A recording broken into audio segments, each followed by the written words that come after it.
Bienvenue chez Paragon, chez Paragon ID. Donc vous êtes sur le site d'Argens-sur-Sauldre. Le groupe Paragon a été créé en 1890 et le site sur lequel nous vous accueillons aujourd'hui a été inauguré en 1964. Donc c'est un site assez important pour le groupe Paragon. Il fait plus de 10 000 m² couverts. Nous sommes 200 personnes sur le site, quand Paragon ID comprend 500 personnes. Nos activités sur Paragon ID reposent sur 4 marchés.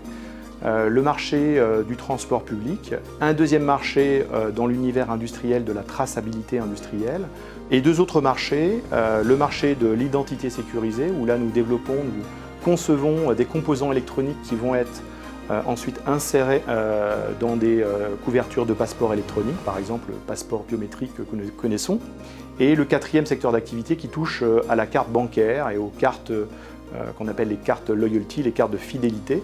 On regarde le périmètre rapidement maintenant globalement industriel. Nous avons au total 7 sites industriels.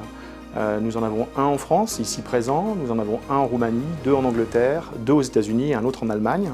Donc la crise du Covid a été fortement impactante pour Paragon ID, bien évidemment, comme pour l'ensemble des entreprises en France et à l'étranger.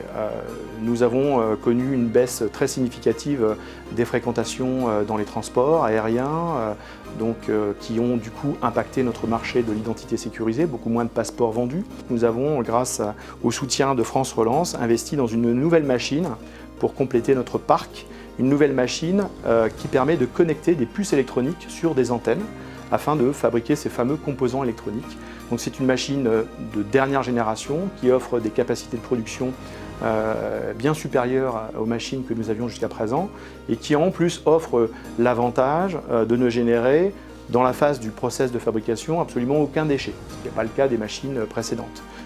Alors les perspectives issues de cet investissement sont un développement accentué dans le marché de la RFID pour l'univers de la grande distribution, ce qu'on appelle le retail. Donc voilà nos perspectives, c'est continuer d'investir dans des équipements du type de celui pour lequel nous avons eu le soutien de France Relance et ces équipements-là motivent derrière des recrutements.